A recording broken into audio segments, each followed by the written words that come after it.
What is going on, everybody? We are here at Killens Pond State Park. It's me here in a Ram, my buddy Mike again from the Green Ridge video. He's got a couple new goodies on his setup, as you can see here. Solar panels start to emerge. So it is going to be me and my wife Heather. We're going to be just camping in the back of the truck tonight. This is the first time, I believe, excuse me, that I have had the full-size bed set up going in the back of the truck, because we got more than just me, so we need extra room, because we might be able to fit on the twin bed, but we'd be pretty tight in there. So yeah, we got this full-size bed now that we're going to use for this trip.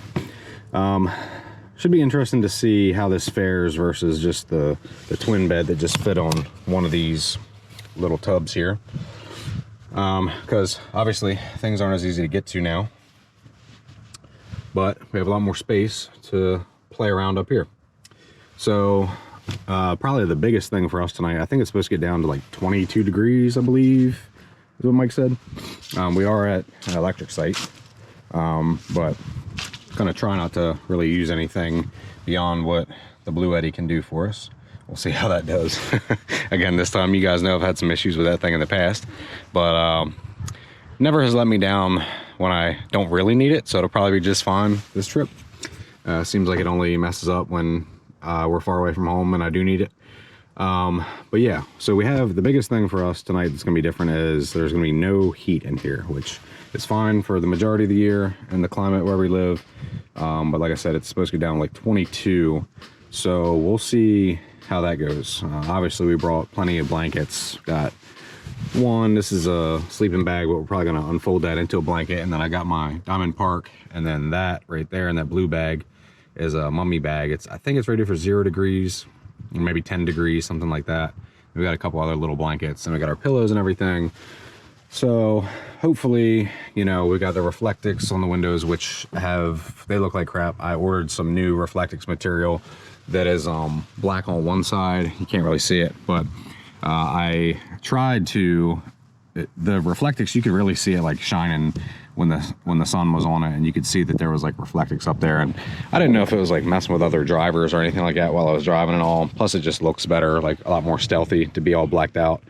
But when I put the tape up on the Reflectix, it like bunched everything up a little bit. So now, as you can see, the Reflectix does not fit around the windows well, and I've got it duct taped and real ghetto like. So yeah, I just ordered some new Reflectix that was black already on one side, like permanently. And when I get that in the mail, I'm gonna redo everything with just the black Reflectix, and then hopefully that'll be good. So, but yeah, hopefully with the Reflectix on these two windows and this back window, I've got another sheet that I'm gonna put up. And that window right there all the way at the front is just going to be just glass, so there's no Reflectix there. But hopefully just our body heat will be enough to keep us warm all night, and we're only going for one night, so if not, we'll just have to suffer through the one night, and then we should be still alive tomorrow. I think we'll be just fine. I forget which video it was that I did, but I think it was my last one that I did. It was like 94 degrees in my sleeping bag when it was like 17 degrees, or maybe it was 27, something like that, outside. And that Diamond Park bag that I have, it was 90 degrees when I woke up in the morning when it was freezing, but well below freezing. So I think whoever gets that, which I'm probably gonna give that to my wife, just to be a gentleman, will be just fine. And then the other sleeping bag, I don't know. I haven't really slept with that thing in many years, and I think the lowest it's ever been when we actually camped and somebody used that was like in the high 20s. So we'll see how that goes. But yeah, that's basically my simple setup for this trip, and we will go explore Mike's here in a minute. All right, so I'm gonna let the man himself who built this contraption give you all the rig rundown of his new trailer. I think he had the Tacoma. There's my wife. Say hi. I think he had all the same truck setup and everything last time we went to Green Ridge. So take it away. I got you. I can film you. Go ahead. All right, okay, cool. So yeah, like Justice said, basically what I did, that setup works pretty good when I'm working, or taking a trip by myself, or it's just Justice and I. But this time we got I got my wife and 2 dogs, and that setup's not going to work too good with all of us trying to fit the back of a 5-foot Tacoma. So, anyways, still similar setup. I got my platform back here. I've got underneath. I've got some storage, tools. I got stuff to set up with. I added a 20-gallon, actually it's a 15-gallon water tank. I've got a shower and stuff I haven't set up yet. We don't really need it on this trip. It's just kind of in here for now. I got some extra solar panels, and I got those for the rig that's behind me. Basically, it's a 5x8 hiker trailer, and I got it pretty basic when I obtained it, and over the last month I basically built it out. I put the solar on the roof. Everything's wired, and then it comes down. I can't really show you right this second, but in the toolbox I've basically wired it up to where it's a full-blown electrical system. I've got a lithium battery in the toolbox, another one here. There's an inverter in there, charge controllers in there. Basically everything's kind of set up and in the toolbox to kind of keep it out of the elements and whatnot. But up on top I've got diesel heater. Basically I got it running right now to where it runs in one side and then returns on the other, because there's a thermostat built in to kind of keep temperature regulated. Trying to think, what else did I do this thing? I just put some lighting and stuff on the outside. Just kind of make it a little nicer for everybody to be able to see out here. Inside I rewired the whole inside, put some fuse panels in here, and then I got all my charge indicators and readouts and stuff up top.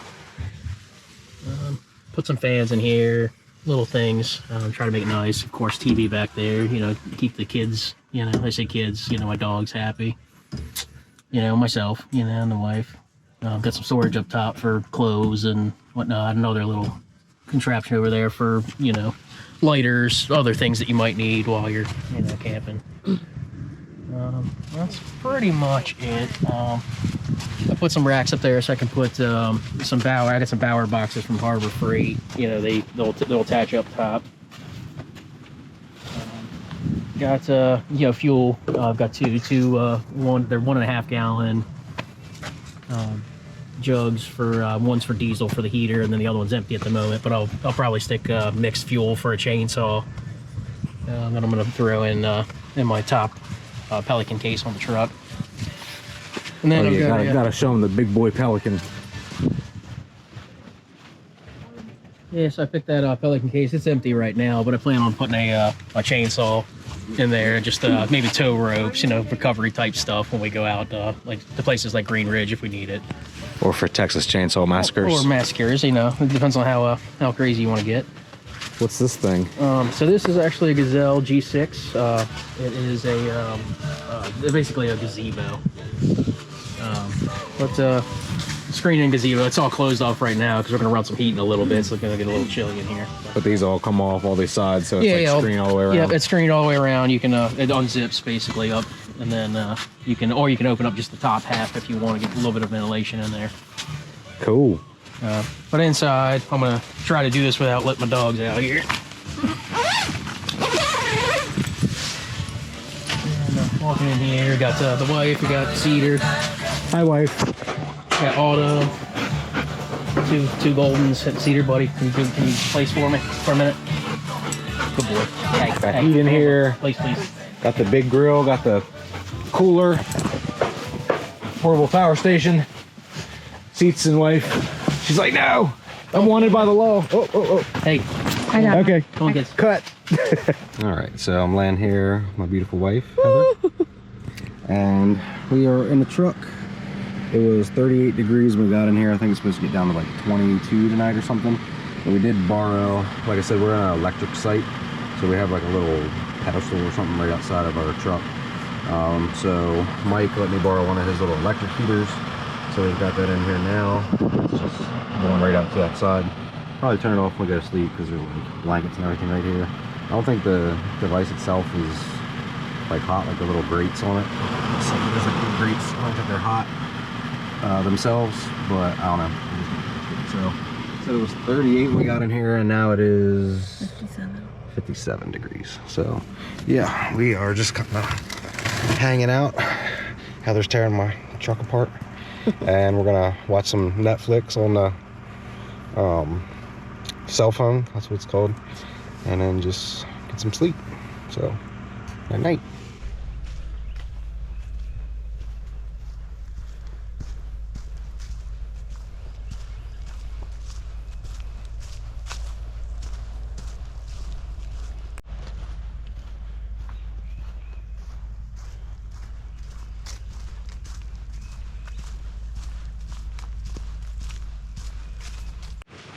Good morning, everybody. Not really sure what time it is, but it's probably like 7:30-ish, something like that. So I had to take a little walk down to the water here at the park. Good night overall. We had that electric heater that Mike let us borrow, and we didn't leave it running all night or anything like that, but we left it running for a little bit before we went to bed. Like we were watching some Alone. And I think it got up to like 70 degrees inside of our tent. You can tell I just woke up. Inside of our truck. I know we turned it off, and who knows what it was. I didn't check it this morning, but I think it was, I woke up in the middle of the night and it said that it was 28 degrees outside. So I'm not sure if that was like the lowest that it got down to, but in any case, it was down in the 20s, but we slept good. You know, you never sleep quite as good as you do at home. A little tossing and turning, just not quite as comfortable as a bed as what you probably have at home. So, but overall though, you know, I slept pretty good. I don't feel like a zombie or like dead tired or anything like that this morning yet. Maybe will in a couple hours. But yeah, just wanted to come show you guys this beautiful scenery here at Killens Pond. And I know I didn't really film much on this trip, but basically we just kind of sat around the campsite, chatted, talked. That's why I didn't do a lot of filming, because I was trying to enjoy the moment. But yeah, we just hung around. You know, Mike showed me his new setup, because I haven't seen that before. And we had some other friends come. We had a girl named Allie come. That's one of my good buddies. That's his wife. And then we had one of our friends, Kelsey, and her boyfriend, CJ. And they came and stopped by for a little bit and just kind of talked to us and all. And then we had hot dogs for dinner. Me and Mike made chili cheese dogs, and then we had like pasta salad, baked beans, and then, you know, just like chips and snacks in between. But yeah, overall just kind of a casual, kind of normal camping trip. Probably everybody in the park is looking at us like we're crazy, because you know, well, Mike's setup is pretty elaborate and nice, and I think they could probably tell that he's pretty comfortable in there. But a lot of people with these big, like, you know, $100,000, or I'm assuming that's probably what they call us now anyways, you know, RVs and pull behinds and stuff like that, probably looking at us and our little Ram like we're crazy people. But you know, to each their own, and I kind of look at spending that much money on a mobile hotel to be a little crazy myself. I always tell people, you know, at that point, I feel like you're not really camping anymore. You're just traveling. It's my personal opinion. I know a lot of people disagree with that. But I would rather stay in a nice, comfy hotel room personally, and not have to deal with all the setup and breakdown and pull in and traffic and all that kind of stuff. You can buy a lot of hotel rooms for the price of one of those things, I would imagine. And that's the route that I personally would go. So for like camping, that's why I keep my rig pretty simple, and I don't want to, you know, for as often as I do it. I thought I was going to be able to make a lot more of these videos this winter, but really, I think this is only like my third time going camping or something like that this winter. So for as often as I do it, you know, I have no real desire to spend a ton of money and time on something big like that. But if you're doing it all the time, if you're going across country, if it's, you know, you got a bunch of kids, you just travel, you know, you got parents that live, you know, north or south or east or west, and you go see them and stuff a lot, it probably makes sense then. But for me, I'm gonna keep it simple. So thanks for tuning in. Give you guys one more shot of this little water here. But yeah, it's a pretty cool place. We didn't really explore it too much, but they have like a big water park here, and that's the only time I've ever been to Killens Pond. But I see a lot of people walking the trails and stuff, and they've got like this lake or whatever here. So looks like a pretty cool place. Might come back and check it out sometime. Thank you guys for tuning in.